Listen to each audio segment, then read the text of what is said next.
against. But we deserve a life na gusto natin. Who wants to travel around the world? Saan ka man? Who wants to go to one garden? We can only do that kapag may pera tayo. Yes or yes? Yes. Natandaan niyo po ha, huwag po kayo magalit sa amin. Huwag niyo po isipin na pipilit namin kayo mag-join dito. Hindi po. Hindi po. Alam mo kung bakit ganito lang kami magsalita? Kasi kung pwede lang namin ilipat yung utak namin, yung puso namin sa mga tao na kapareho namin para masabihan lang siya na may chance magbago din ang buhay mo. Guys, in network marketing, I've been here for 25 years already. I started networking when I was 19. Hindi ako graduate ng college, hindi ako matalino, hindi ako nagmayaman. Kaya sobrang grateful ako na, alam mo, kahit saan ako magpunta, parang I'm so proud na networker ko. Hindi ganun kalaki yung kinita ko sa network marketing. Sabihin natin, umabot na ako ng 3. Hindi ko siya pinagyayabang pero parang ganun din. parang pinagyayabang ko na, hindi nga ako graduate, pero may ganun ako. Diba? So parang, alam mo yun, sana maintindihan mo kami. Kasi alam mo, sa totoo lang ngayon, it's not the money anymore eh. You know something that money cannot buy ngayon sa amin? Is yung maging part ako ng success mo, ate. Alam mo yung one day, makikita ka namin, magsasalita ka sa Pilipinas, sabihin mo nakauwi ka doon, sabihin mo na napakinggan mo lang itong araw na to, may nagbago sa'yo, umasenso ang buhay mo. Isa ako doon sa likod at magsasabi na, naging part ako ng success ng taong yan, kasi isa ako sa nagsalita, kaya nag-join yan. Hindi mo babayaran yun. So guys, no, medyo teary-eye ako. It's because, alam mo yun yung, it's not all about money anymore. It's about life-changing. You know, na ma-experience sa ibang tao. Ang sarap kaya yun. Yung maraming tao magpapasalamat sa'yo dahil nagbago ang buhay niya. Ako, sobrang grateful ako kay Efrain Diop and sa mga leaders na nag-umpisa. Kasi kung hindi nila inumpisahan, wala ako dito.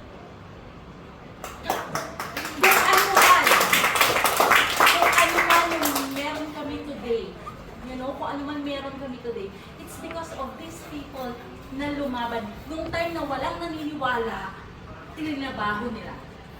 Ngayon pa kaya na marami ng result, kahit hindi pa mag-join yung ibang tao, wala na makakapigil sa kanila. Pero ito, umpisa ko lang nila. Ang dami na namin. Thousands na kami na nagbabago. Yun, alam mo yung isa kong tao na nag-event kami sa Thailand, second year anniversary ng Pride. Alam mo ba yung tao ko, sekretary lang yun ng cooperative.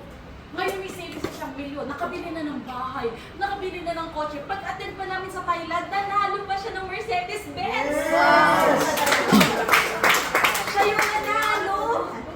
Tao ko yun, leader ko yun. O di ba parang, oh my God, naka-Mercedes-Benz yung tao ko dahil sa Pride. Ang dami sa tao ko na kumikita ng milyon. At isa lang kami sa maliit na part na tao niya. Kasi sabi nga, di ba kasi sabi nga, di ba ni Miss Mai kanina, 80% ng tao sa buong Pride under kay Efrain Diop. You're so blessed na pag makita mo siya sa event, ang layo mo. Nandun siya sa stage, sobrang dami ng tao. Ay, sino yan? Ngayon, kaharap lang natin, no? Di ba? Kaya palakpakan naman natin. So, alam na ako. Nakakatabi ko sa kama. Sexy pa. Di ba? Kaya dapat ganun. Pag may mayayaman, tikitan mo. Hawakan mo ka. Pero ako huwag kayo siya. Pag ano mo lang, negative pag-isip, tapos mahirap ka tao, lagi nangungutang, tapos nanlalait, huwag kang titikit sa kanya. Promise. Madadamay kayo. Malas. Kaya pag alam mo mayaman, tikitan mo kaagad. Are you learning? Yes. Diba? So, guys, no, I hope maging part kami ng success meeting. Nandito pa kami next week. Okay, ano kami dito? 19 days. So, last day namin sa next week. Pero abangan nyo kasi baka, alam mo, hindi ko alam kung kaya sa apply ko na to eh. Mahal na mahal niya ang UAE. Sa daming bansang napuntahan niya, promise.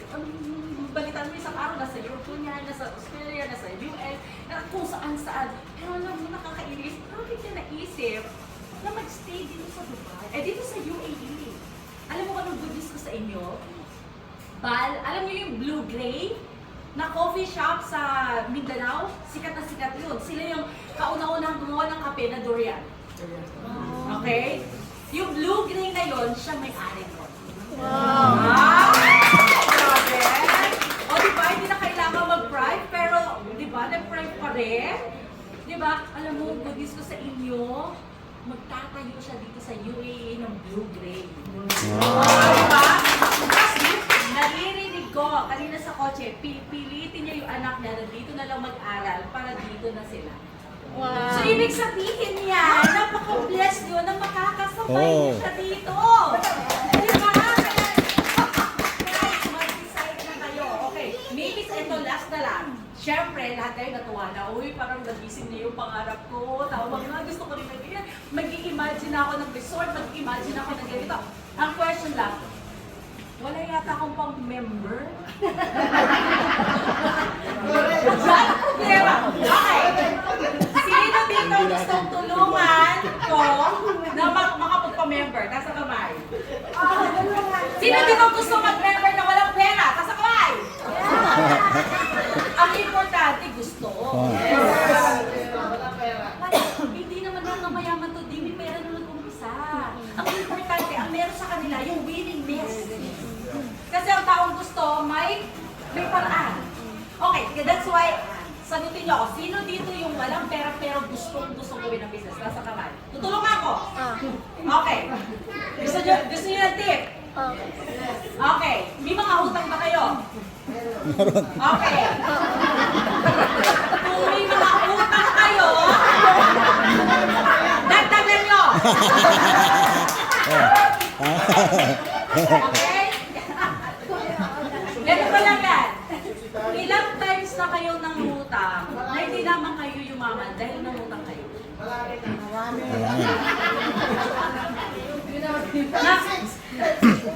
Nangutang para sa birthday, nangutang para sa whatever, nangutang para sa whatever, nangutang dahil kailangan ito. Yung mga pinutangan mo, yung mga dahilan na yon, pinayaman ka ba nung dahilan na yon? Hindi. Kung ito yung magiging dahilan para umasenso ka, ngayon mo gawin yung pangungutang. Yes! Okay, ano ba ang way nyo para mabayaran yung previous utang mo? Kung ba kumita ng pera, Oh. o kaya madagdagan nyo ngayon. Para pag tumamang kayo dito, mabayaran mo na. Make sense? Yes. Reality to!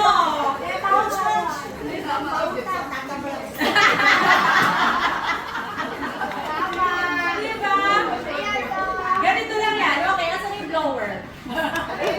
Walang blower dito. Okay na rin. Magaling. Ito na lang. Kunyari, ito yung blower. Okay, Mare. Magkano, ano dito, classic? 1505. 1,500. 05. 05. Okay, 1,505. Sa 1,500. 1,500 na lang tayo.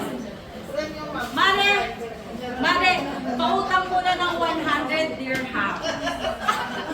Mare, pautang ng 100 dirham. 15 na kaibigan.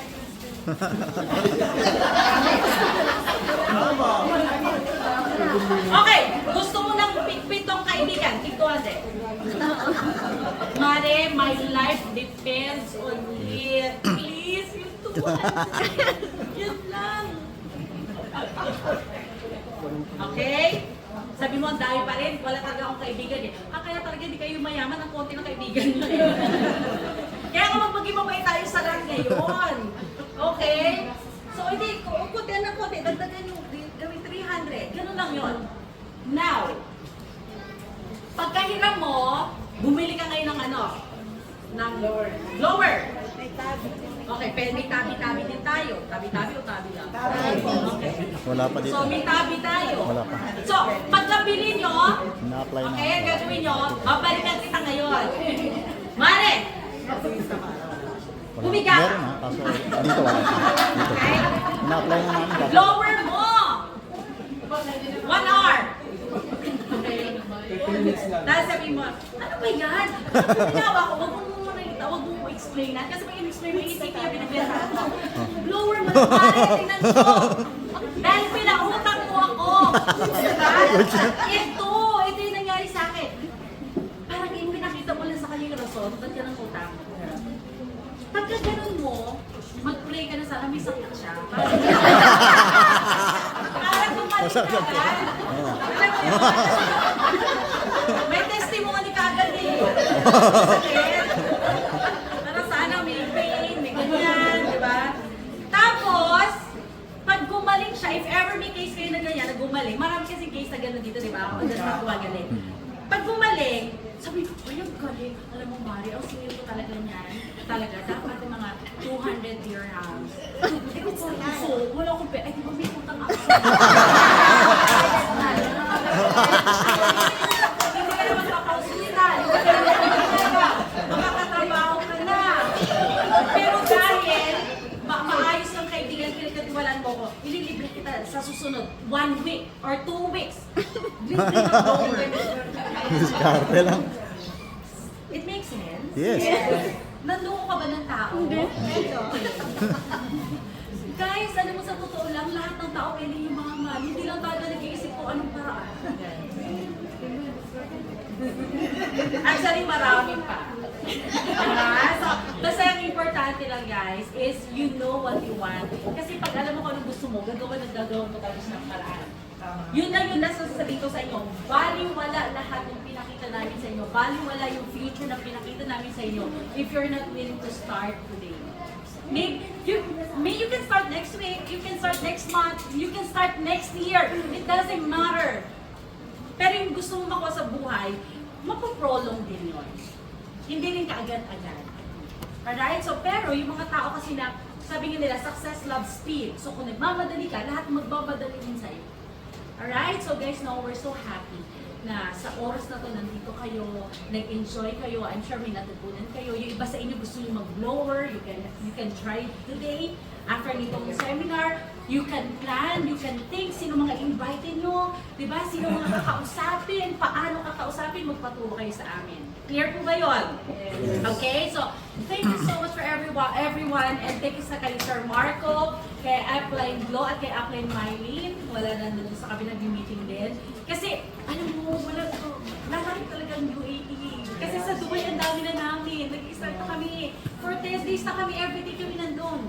Tapos si Sir Marco dumating pa dito, naku, isa pa to. Hindi rin pa kahit na hindi lumaki ang grupo nila. So pagtulungan na lang natin. Kasi yung laki ng bawat isa sa inyo, success ng bawat isa ninyo. Alright? So, God bless you all. Thank you so much and see you.